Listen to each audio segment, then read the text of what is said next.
In experiment 1, you will be determining the formula of an unknown hydrate and confirming the formula of a known hydrate. For this experiment, you will need the following pieces of equipment: a crucible and its cover,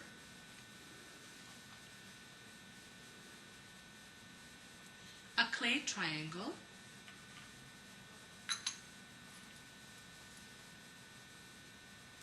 a 400 and a 600 milliliter beaker,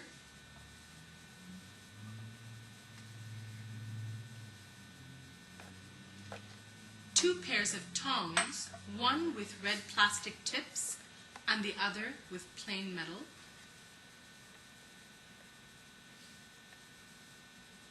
a scoopula,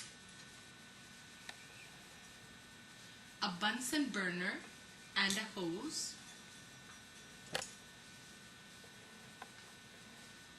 and some clamps and an L-bar. The L-bars can be located on either side of every sink in every section. To begin this experiment, use the tongs with plastic coating. Place your crucible and cover in the 400 milliliter beaker and proceed to the acid bath located in the fume hood in your section.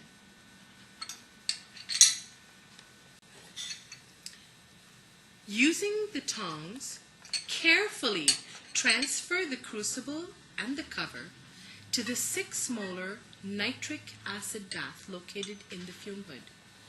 Be very careful to prevent any splashes and keep the tongs either in the bath or in your beaker to ensure that there is no dripping of acid on the fume hood counter.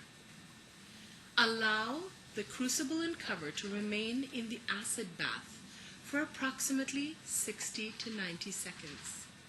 After the required time, take the crucible and the cover and, draining as much of the acid as possible, transfer them quickly to the beaker in order to prevent any acid drips on the fume hood counter. Proceed to the sink closest to you.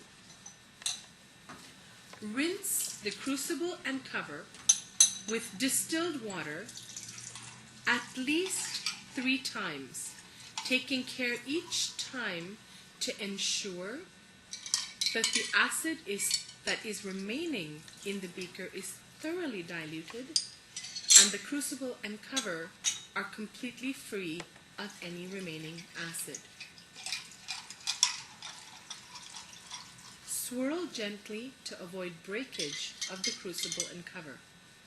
You can use the tongs to hold the crucible and cover in the beaker while you drain the water.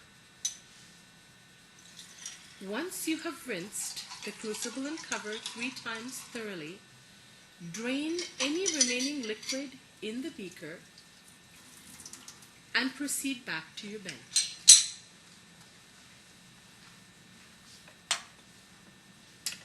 Once you have returned to your bench, you can now begin to set up the apparatus you will need for the experiment. Obtain a clamp and attach it to the stand on the bench. When you attach your clamp, you should attach it in such a way that the portion of the clamp that will support the L-bar is solid underneath the L-bar. Attach your L-bar to the other end of the clamp, ensuring that its weight is supported. You may adjust the height and length of your L-bar depending on your convenience. Obtain a ring stand from your drawer and attach it to the L-bar.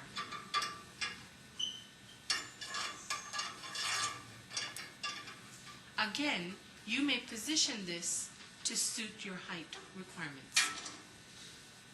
Ensure that all clamps are securely fastened in order to take the weight of your crucible and cover.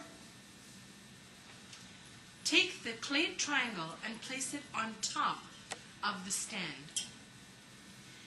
Using the plastic tip tongs, carefully transfer the crucible onto the clay triangle.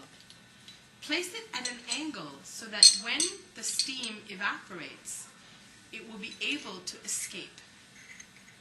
Place the lid carefully on top of the clay triangle, on top of the crucible.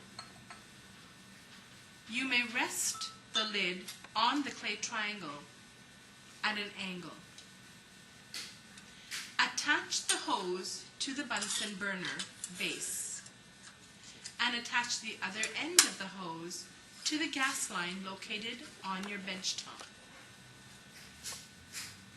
Make sure that the slits at the bottom of the Bunsen burner are closed. Turn the gas on to its full strength, making sure that it is parallel to the gas line, and carefully light it using a match. Remember to hold the match to the side of the Bunsen burner and not on top of it. Once you have a good strong flame, carefully turn the eyelets at the base of the Bunsen burner until they are completely open and you have two conical flames. Move the Bunsen burner so that it is underneath the crucible and the cover, and allow them to heat until the crucible and cover are glowing red. Before you light the Bunsen burner, adjust the height of the crucible on the ring stand so that it is approximately 1 hand height above the top of the Bunsen burner. This will ensure that you maximize the amount of heat that the crucible receives. While your crucible and cover are heating, you may proceed to the analytical balance room and determine the mass of your hydrated sample. In the analytical balance room, choose an analytical balance to work with. Press the on power button to turn the balance on, and note that there are 3 doors that can be opened: to the left, to the right, and on top. Before you begin, you should ensure that all 3 doors are closed and that the balance, when on, is reading 0. The analytical balance will read to 4 digits after the decimal place. Obtain a piece of weighing paper and crease it in half diagonally. Open the paper and crease it the opposite diagonal as well. This will create a small well in the center of the paper that will allow your sample to remain on the paper without falling off. Open the balance and carefully place the paper on the balance. Close the door and press the tear button. This should give you a reading of 0 on the balance again. Open the bottle containing the sample of your hydrate and use a scopula to obtain your hydrate sample. Carefully transfer the hydrated salt to the paper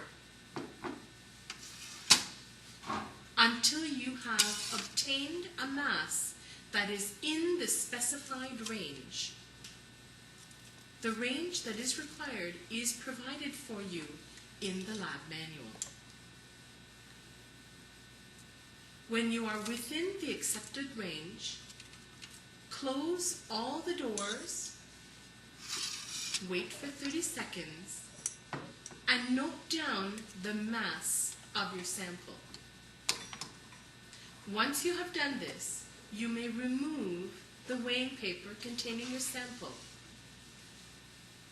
You may choose at this time to also take the mass of your unknown unhydrated sample. There are 3 unknown hydrates, and you will be assigned one by your TA. Please ensure when you have completed weighing your sample that you turn the balance off and that you ensure that if there is any salt that has spilled onto the balance, that you use the brushes that are provided to gently clean the surface of the balance. As much as possible, if you use a particular balance when you begin an experiment, continue to use the same balance throughout the course of the experiment.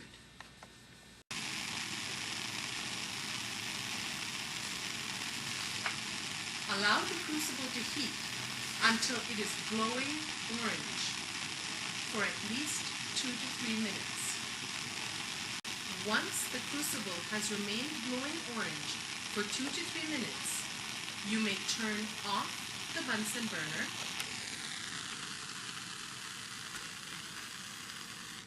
and then remove the Bunsen burner from underneath the ring stand. Allow the crucible and cover and contents to cool on the clay triangle for roughly 2 to 3 minutes. While it's cooling, you may prepare your desiccator. In order to prepare the desiccator, take your 600 milliliter beaker.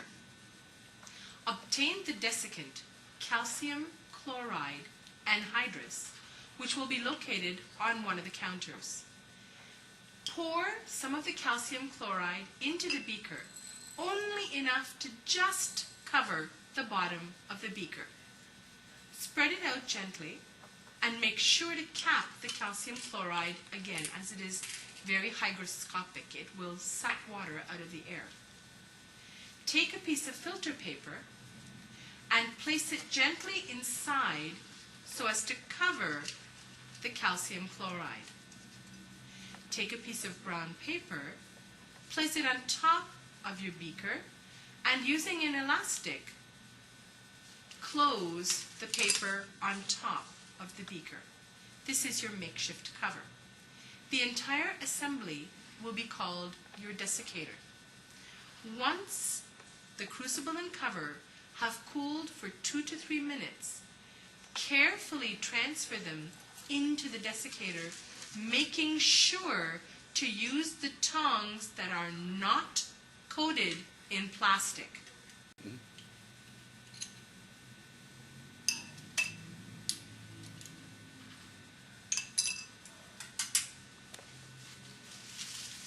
Remember to cover the desiccator immediately in order to prevent any moisture from sticking back onto the newly heated crucible and cover. Allow the crucible and cover to cool to room temperature. Once the crucible and cover have come to room temperature, take the desiccator to the analytical balance room to determine the exact mass of your clean, empty crucible and cover. Once you've come to the balance room, turn the balance on. Carefully remove the cover of your desiccator, and ensuring that all the doors are closed on the balance, ensure that the balance is reading 0.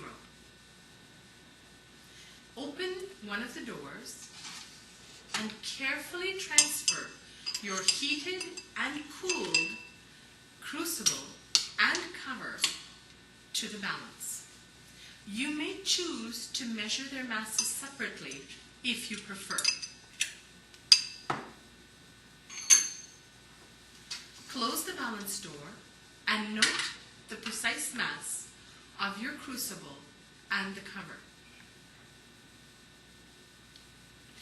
Once you have determined the mass of your heated and cooled crucible and cover, carefully remove the cover only and place it back in the desiccator. Take your previously weighed sample of hydrated salt and transfer it thoroughly into the crucible. Replace the cover on the crucible and now determine the mass of your crucible, the cover, and the hydrated salt.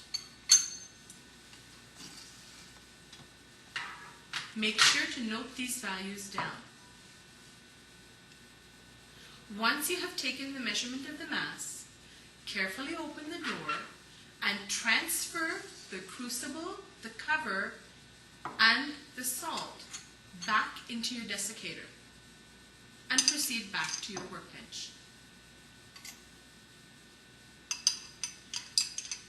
Remember to replace the cover on the desiccator before you leave the balance room.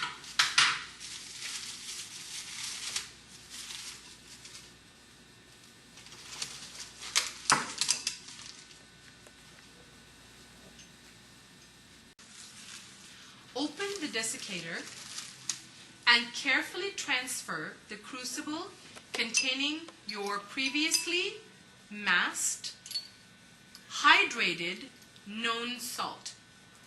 Cover the crucible with the cover, making sure to keep the crucible at a slight angle and the cover slightly off the top in order to permit water vapor to escape.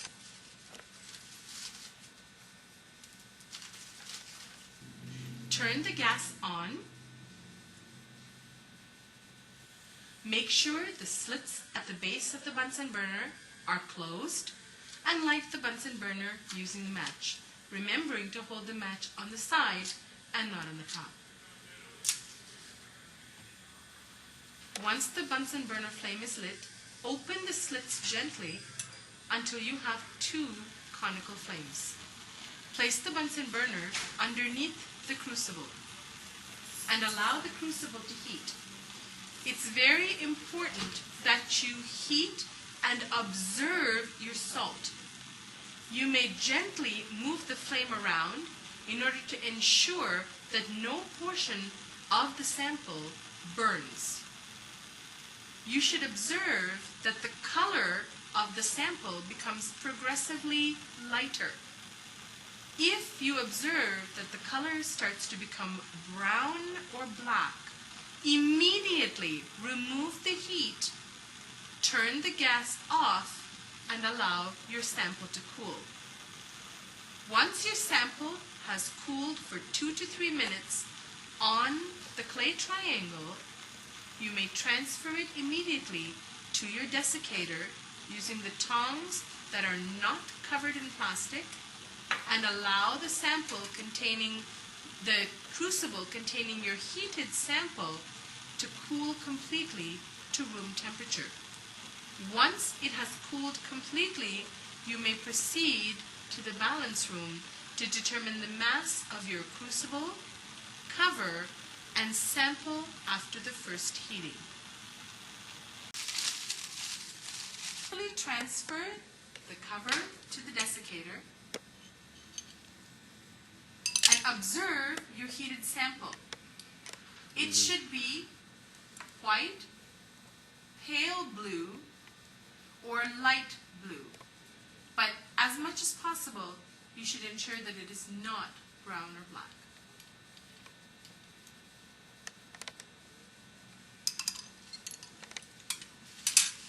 Transfer it to the desiccator and cover using the elastic band and the brown paper, and allow the assembly to come to room temperature.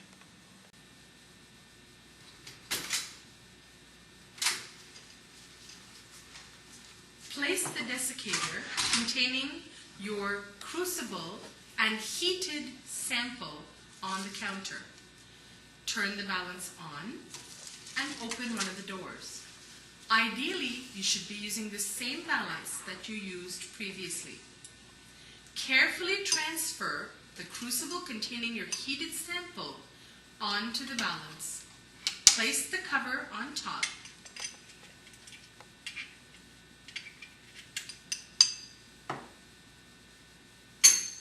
And close the door. You must wait 30 seconds to obtain a reading. And there is a good chance that your reading may not stabilize within those 30 seconds. If you find that the reading does not stabilize, wait a specified amount of time, 30 or 60 seconds, and take the reading at that time. Return the crucible and cover to the desiccator and repeat the heating and cooling procedure a second time. Once again, determine the mass of the second heating crucible and cover. If the mass of your sample remains within plus or minus 2% of your first heating, you may stop the experiment. If there is a wide discrepancy in the readings, you should heat a third time until the readings of 2 consecutive masses are within plus or minus 2%. Once you have completed the procedure for the hydrated known salt, you will repeat the entire procedure with an unknown hydrated salt. There are 3 samples and your TA will assign you a particular sample. The procedure is identical and you will be given 2 sets of crucibles and covers so you can work simultaneously. That is, while one set of crucible and cover is cooling in your desiccator, you may begin heating the other set. This is an overview of what you will accomplish in Experiment 1.